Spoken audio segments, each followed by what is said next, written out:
What is up? A happy college football Saturday, a happy Sooner game day to all of you out there. It never gets old. I'm just telling you, it never gets old. It's an OU game day. Sooners are going to play today, and they're going to play under the lights. Anyone not missing all these 11 a.m. games? I know that we might have a couple of this year, but that's a heck of a lot better than the 11 a.m. games that OU played last year. And, you hear this question all the time.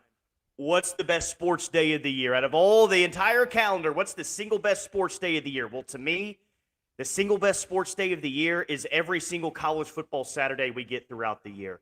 And it doesn't have to be just an incredible slate of games. It doesn't have to be elite games in every single window. It's a college football Saturday. We get to watch college football today. Those are my favorite sports days of the entire year. Doesn't matter if OU's playing Tennessee like they will 2 weeks from today, which is crazy, or if they're playing a Houston team that is, frankly, guys, not very good.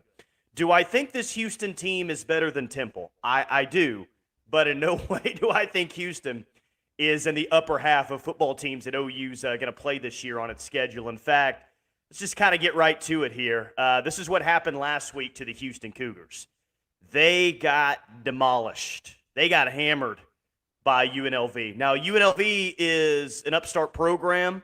Oklahoman Barry Odom is running that program right now. They're good. They got a chance to maybe make the 12-team playoff this year as that non-Power 4 team. But Houston got dominated like every single statistical category, essentially, as you can see it. UNLV just didn't throw for a ton of yards there, but it was destruction. Houston was never really in that football game, and frankly, I don't expect them to be in a football game tonight. This shouldn't be a game that's close in the fourth quarter. This should be a game that OU rolls in, takes care of business, and we're talking about a 2-0 start for this team. But there's a lot of things that I think need to happen and a lot of things that need to be better tonight.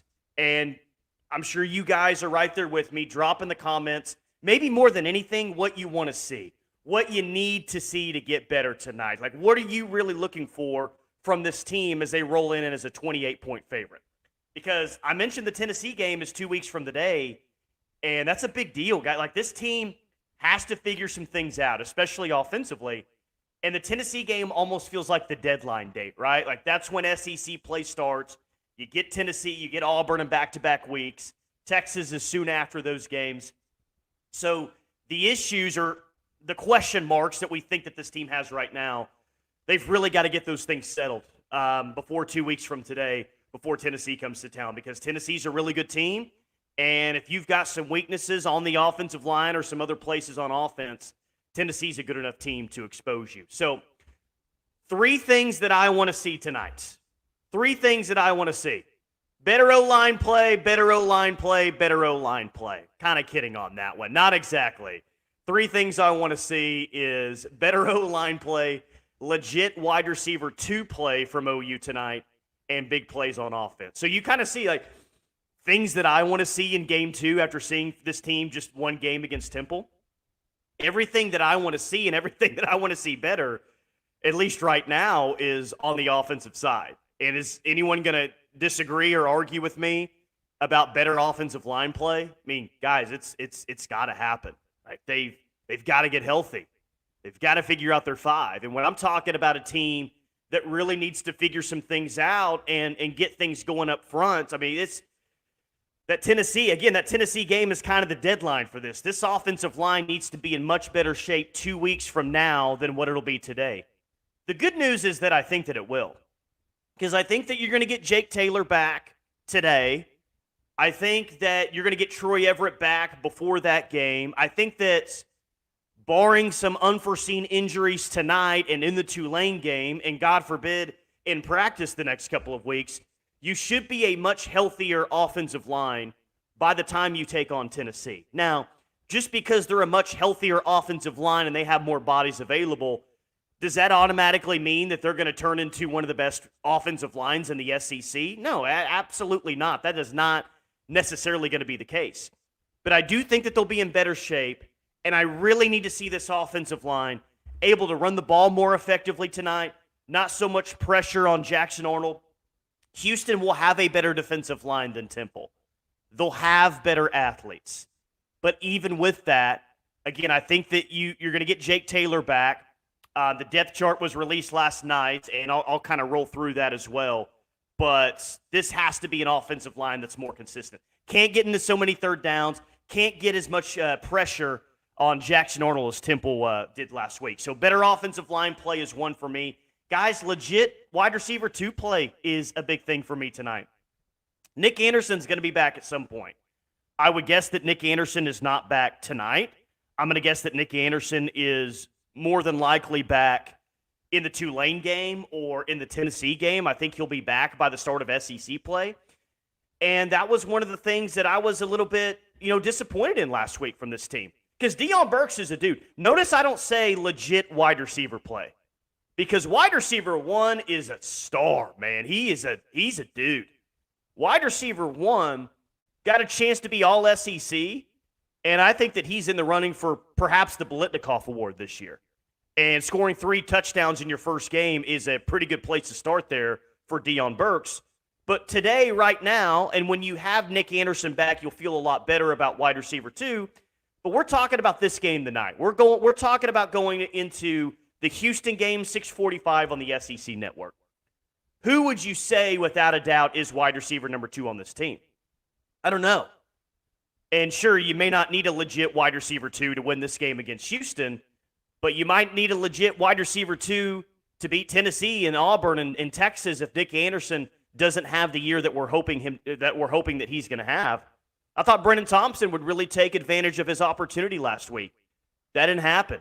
I thought J.J. Hester would really take advantage of the opportunity he had last week. That didn't really happen. So I'm really looking at the wide receiver position today outside Deion Burks, because Burks is going to get his. That's just the type of player that he is.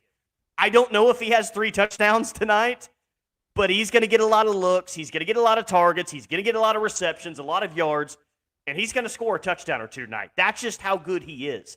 And as long as Deion Burks is available and healthy, I'm not going to press the panic button on offense, because he's the guy that you can get the ball to in just so many different ways that he's almost a bailout option no matter, what spot that you're in offensively. So Deion Burks is fine. Again, can't say it enough. One of the best wide receivers in the SEC, but you're going to need more than one legitimate wide receiver at that position this year if you're going to hope to make the college football playoff. Who is that guy? I'm looking for J.J. Hester to bounce back after last week. I mean, he got open. He just didn't catch the football. He catches the football a couple of times. We're probably saying a lot of different things about J.J. Hester and talking about 2 big plays that he had, and maybe he's ready to emerge as, that number 2, number 3 wide receiver in this offense. He's going to get opportunities today. He's going to get chances, but today is a big day for J.J. Hester, because here's the thing. Zion Reagans, he's coming. Jaquez Petaway, he's healthy. He's going to be back tonight. He might make the most of his opportunities. This team needs J.J. Hester. He's got that big body. I think there's a lot to like there physically, but he's got to show up and he's got to prove it tonight. He's going to get chances. He's going to get opportunities, but if he has a couple of more drops tonight, if he doesn't take advantage of opportunities tonight, who's to say a guy like Zion Reagans, who's to say a guy like Petaway, Zion Kearney even can't take away opportunities and reps that he would normally get. So big day for J.J. Hester. We could see Zion Kearney tonight. I mentioned Reagans. Andrell Anthony is another guy that could take advantage of opportunities given to him tonight. So very, very interested to see what happens at wide receiver tonight, because I don't think that they have a shortage of bodies. They just have a shortage of experience right now. And now that Jaden Gibson's out for the year, now that Farouk's out 6 to 8 weeks with a broken foot, which just sucks, man. I feel so awful for him. And now that Nick Anderson is, been banged up a little bit, you just don't have a ton of experience right now. So let's let these young guys get in there, get some valuable experiences, and hope they can make some plays as well. And the third thing that I want to see tonight, big plays on offense. That's what I want to see. Big plays on offense. Because, yeah, they scored 51 points last week as a team, not as an offense, but as a team they scored 51 points. But not a whole lot of big plays to speak of. Not a whole lot of big plays in the passing game. Not a whole lot of big plays in the run game. Like, let's rip off some 30-yard runs tonight, Let's hit on some deep balls tonight. And I know that the offense, according to the coaching staff, was very vanilla last week, and I still think to a certain extent they'll be vanilla tonight, but I think that we're going to see more deep balls, because that's going to be really a big part of this offense is throwing the ball downfield to guys like Burks, to guys like Anderson, to guys like Brennan Thompson. So they didn't throw a ton of deep balls last week. I think that they're going to open it up a little bit more. I'm not calling for 10 deep balls in this game, but I do think that you're going to get Jackson Arnold in a situation to maybe be a little bit more aggressive tonight.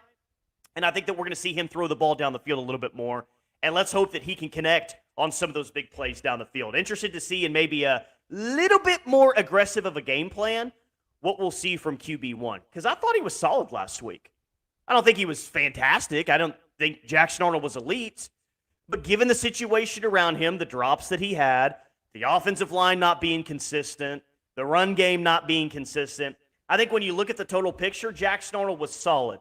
He's got to mentally process things a little bit quicker. I think that he can still be a little bit more aggressive and let her rip a little bit more. And I want to see that tonight. Call a game plan that's a little bit more aggressive and bring out that more aggressive nature when it comes to him playing quarterback. Because to me, that's when he's going to be at his best. But forget about what I think. Forget about all that. How about what Bob Stoops thinks? He was on the radio show this week. Here's what Bob Stoops is looking for OU in week 2.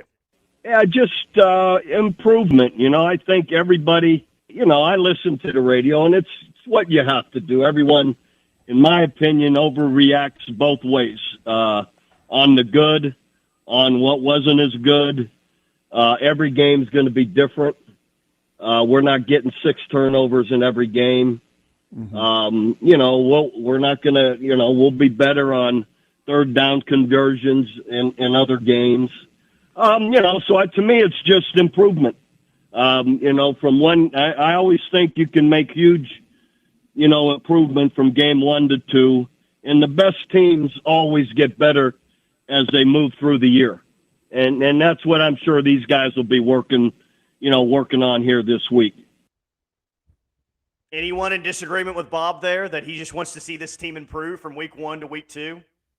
Not I. I mean, overreactions happen after one game in the season. Good, bad, overreactions happen. We wait so long for football season. We finally get to see this team play, and then yes, the overreactions happen. That's just kind of the nature of things. So he's saying don't overreact. It's one game, first game of the season. OU doesn't have its full deck right now. They're not fully healthy, so maybe it's a little bit premature to say the offensive line is god-awful, it's terrible, it sucks. I do think it's fair to say that the offensive line's got to get healthy and they got to get a whole lot better. I think that should be the case. But who knows? Maybe in 24 hours, which I'll be going live Sunday morning tomorrow, by the way, for just kind of a reaction show. Hope to see you guys there. Maybe we're saying a different thing. When you get as few games a year as we get in college football, that tends to be the case, right? Massive overreactions one way or the other after every single game. So maybe in 24 hours, we're talking about an offensive line that got to push consistently. An offensive line that kept Jackson Arnold's jersey clean throughout the entire night. And an offense that put up 50-plus points again and easily covered that 28-point spread. I don't think even if they play well that my concerns or my questions with the offensive line will be answered. That probably can't happen until the Tennessee game, to be quite honest with you guys.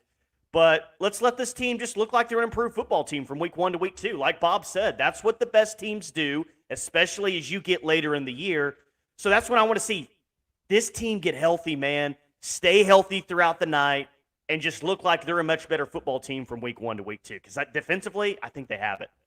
I know it was Temple. They forced 6 turnovers. I thought the defense in a lot of areas was good last year. Defense, to me, is the strength of this football team.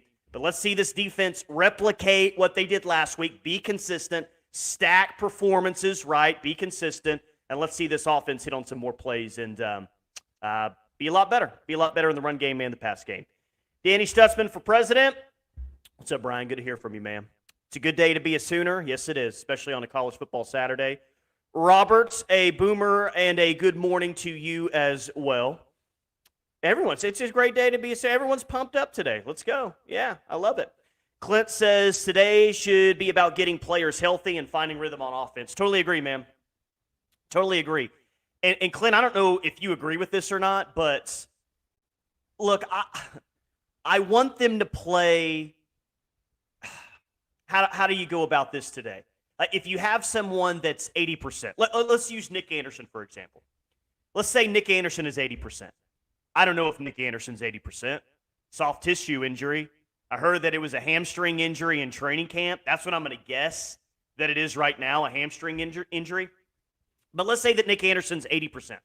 And he could play. He could. Like, if they needed him, he could play.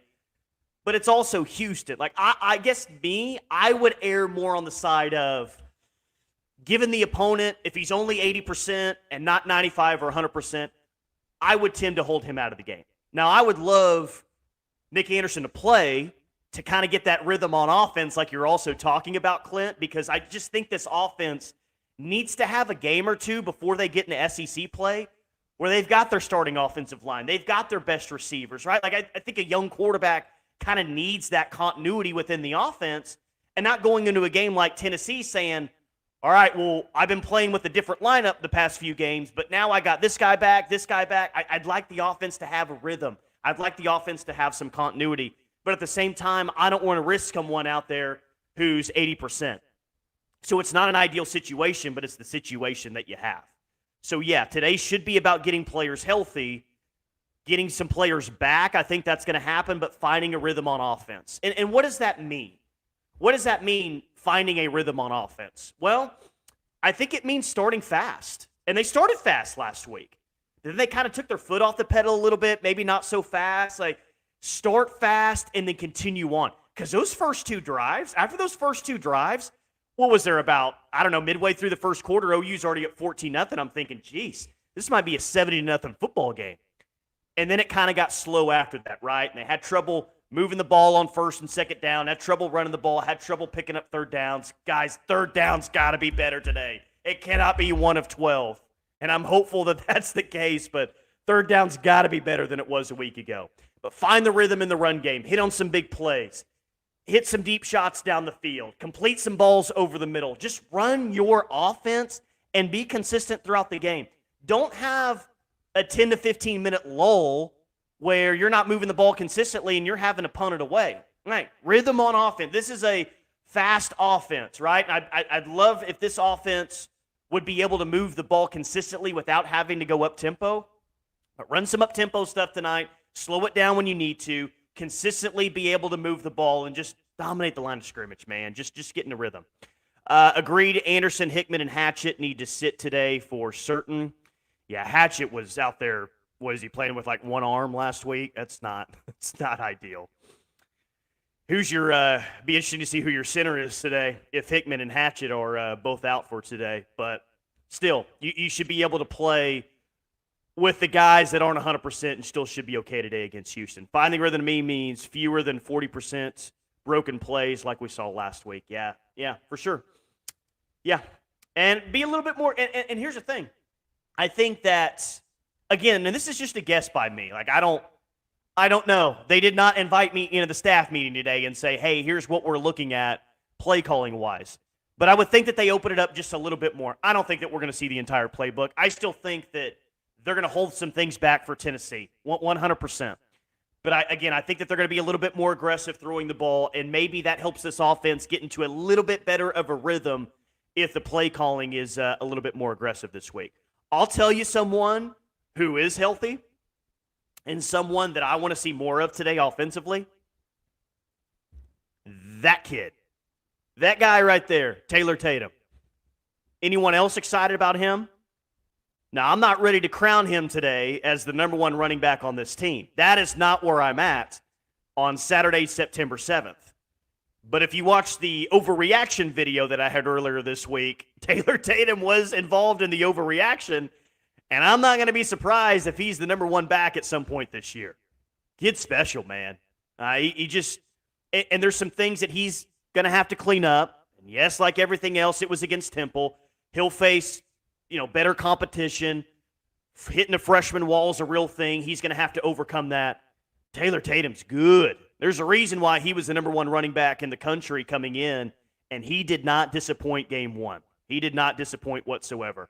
And he's a guy that I want to see hit on some big plays in the run game, right? Because I think that he's fully capable of that. I think that we need to see Gavin Sawchuk get into rhythm. I think Gavin Sawchuk's going to get the first carry today.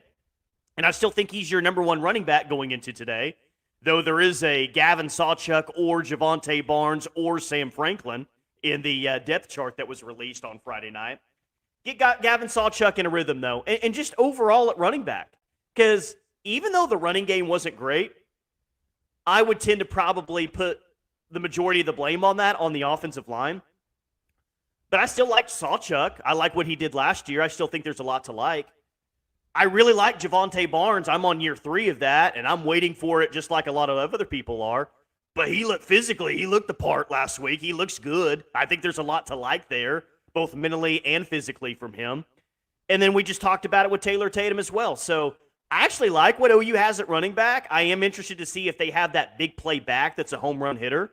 But I like what they have at running back. I just want to see them get into more of a rhythm. Clint hit it right on the head, though. I mean, today, like the word today is rhythm offensively.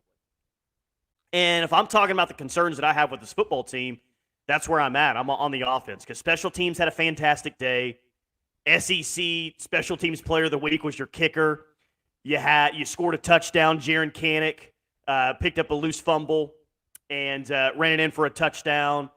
Peyton Bowen was solid as a punt returner, looked free and easy. So special teams were good. Defense was excellent.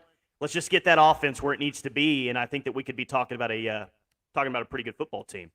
Tatum can teach Franklin how to shake defenders in the open field. Yeah.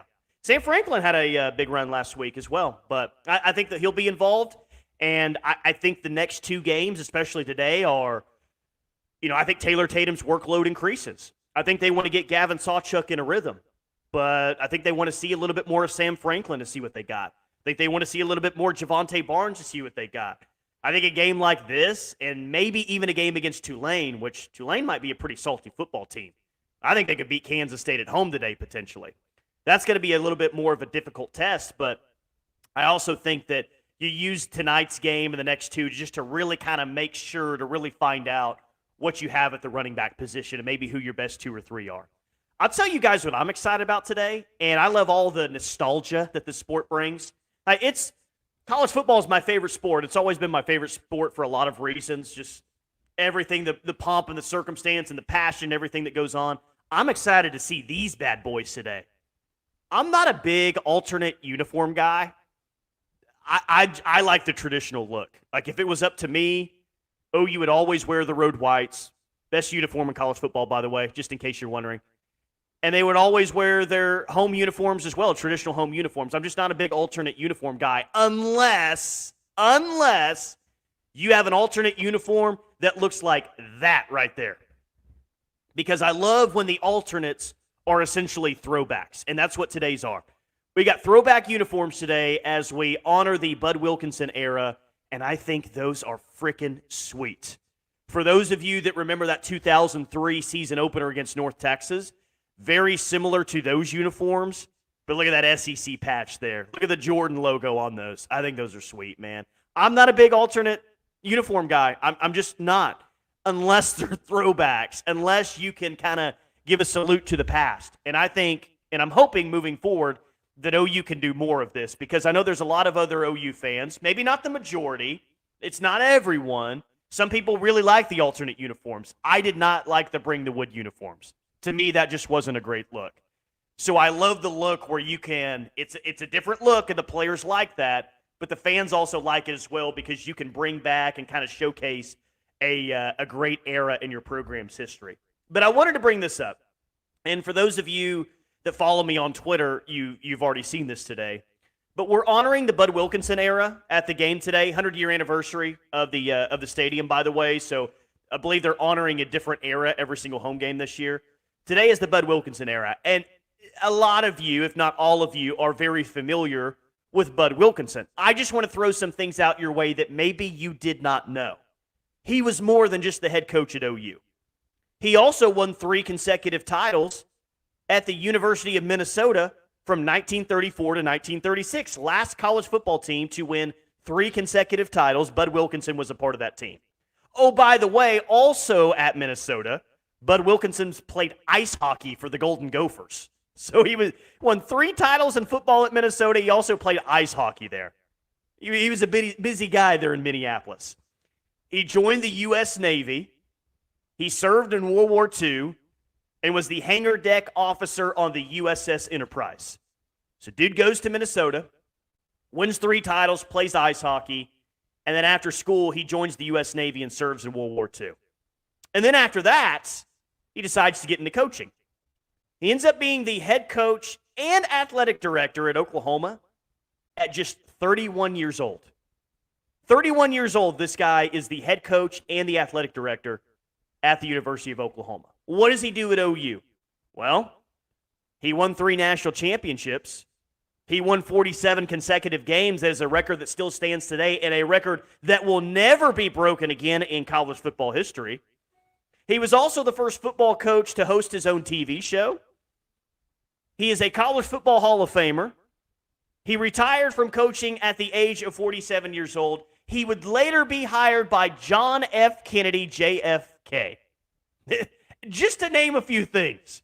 That's how awesome, that's how incredible of a life that Bud Wilkinson lived. That's not everything that he accomplished. That's just a few things there. Bud Wilkinson, unbelievable. And I love that they're honoring his era today with these uniforms. I think they're fantastic. I think they're great. Can't wait to see them today. Am I the only one that sees the horns down logo in the Jordan logo? Let me see. I mean, I can see it a little bit. Like, Clint, my eye, now that you pointed it out, I think that's probably what I'm going to see from here on out. So I'm probably.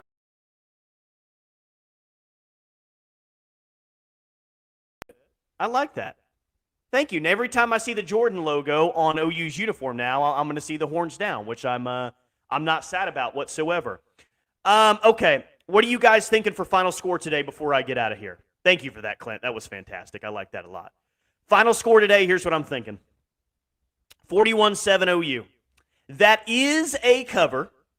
28. I think I got it at 29.5 earlier this week. Spreads down to 28, 28.5. 41-7 is the final that I have today. Drop your comments in here. I'll get to some before I get out of here today. But I think it's going to look a lot better today. I'm hopeful that it looks a lot better. I think that you're going to get at least one body back on the offensive line, which is going to help. But, guys, this just isn't a good football team in Houston. I think they're better than Temple, yes, but I think that Bauer Sharp's going to have a big day at tight ends. I don't think that was just a one-week thing. I think that the tight end position is going to be a big part of this offense. And I should have mentioned that earlier when I'm talking about, wide receiver 2. Who's that going to be? Who would you say right now is the second best wide receiver or the second best pass catcher on this team? I'd probably say Bauer Sharp. I don't know about the rest of you. So I'm just trained with an OU offense, unfortunately, here recently, to not factor in the tight end as much in the passing game. I don't think that's going to be the case for Bauer Sharp. I think he's a legitimate weapon, and I think that this is going to be an offense that's going to feature the tight end quite a bit because Bauer Sharp played a lot. Jake Roberts got snaps.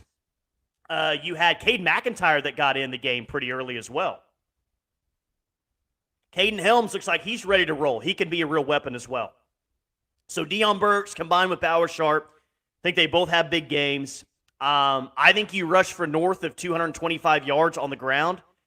And here's the thing, guys. Like that 7 right there, this defense is going to play lights out. If you've heard me at all this offseason or at all the past week, I'm a real believer in this defense. And some of you need to see it against Tennessee and some other SEC teams before you're fully buying into the defense. And that's fair. I get it. Don't want to get your hopes up again just to get let down again with the defense. I fully understand that. But there's so much returning talent from last year that did a lot of special things. I'm a believer. D-line needs to get a little bit more consistent pressure. I'd like to see that today for sure. But at backer, they're special. Corner, they're really good. Safety, they're fantastic. I like what they have on the interior of the defensive line. Let's just see those edge players and those DNs get more consistent pressure. But I'm a believer in this defense, and I think this defense is good enough to keep you in every single SEC game this year. That's what I think. I think even if the offense is struggling in SEC play, this defense is good enough to keep you and give you a chance to win every single SEC game this year. I think that's what we're talking about with this team. But I got 41-7, hoping that the special teams is as good as it was last week. Big week for Tyler Keltner, right? Because Tyler Keltner had a lot of pressure on him going into last week with that or next to his name. Kind of felt like one of those scenarios where, all right, Keltner, we're going to throw you out there first, but if you miss, Zach Schmidt may be kicking the next field goal. and he made every single one, including a 50-yard field goal. So he was good, but I think that there's pressure this week he was SEC Special Teams Player of the Week. Everyone's talking about him, how awesome he was last week. Can he live up to, kind of the hype and the expectations that we now have for OU at the kicker position? Appreciate you, Clint. Thanks for hopping in on this Saturday morning, which, by the way, around the same time tomorrow, going to be doing just kind of a reaction show here on YouTube Live. Hope you'll join me there. Like and subscribe if you haven't already. Click the alert notifications as well so you'll know. But I love you guys hopping in the comments. That's my favorite thing about doing these shows. What up, Chief? Morning, Tyler. We may see OU offensive line struggle a little bit because of resting starters. Defense need to shut down short passes and keep their quarterback in the pocket. Yeah, no, I mean, they're probably going to be resting some starters again today. But it's almost the same point that I had last week. And I've already said that I think Houston's defensive line is better than Temple. But Houston's defensive line is not elite. I understand that they weren't fully healthy last week against Temple, but my point is, you're the University of Oklahoma. You're OU. Even if you don't have everyone healthy, you should still push around Temple.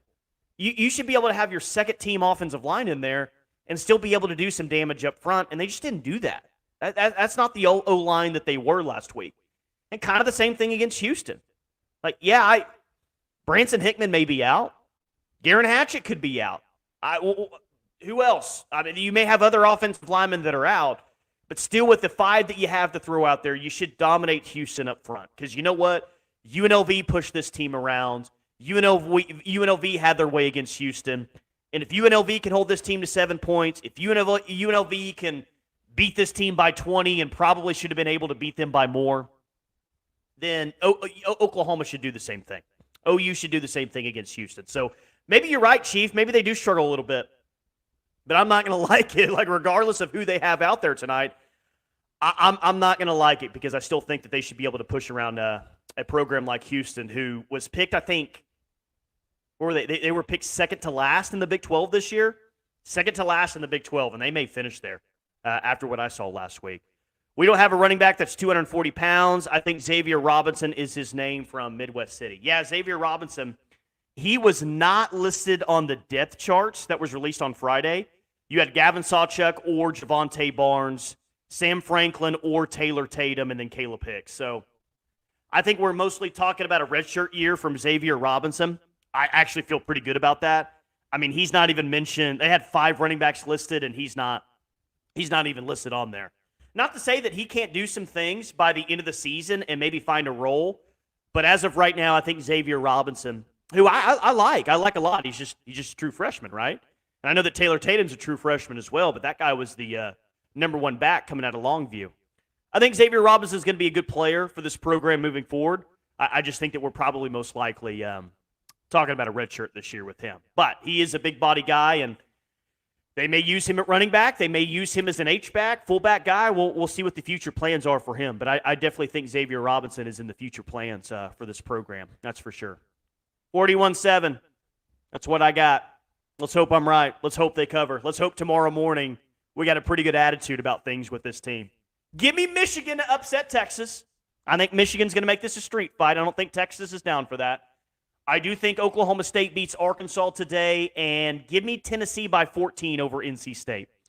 We'll be watching that one tonight, seeing what Nico has in his first test. I think OU is going to be his biggest test, or his first true, big test on the road. I think Tennessee wins by a couple of scores tonight, and give me Nebraska in a close one over Colorado. Let's say Nebraska wins by a field goal, maybe a walk-off field goal for the Huskers. Lincoln will be insane. They're dying for a win. They're dying for a big win in Lincoln. We'll see if they can get one today when they host the Colorado Buffaloes. Happy College Football Saturday to all of you out there. Appreciate all of you that jumped in the comments, watching the live chat as well. We'll talk to you tomorrow for a rapid reaction show. And appreciate you guys watching. Enjoy the football games on this Saturday.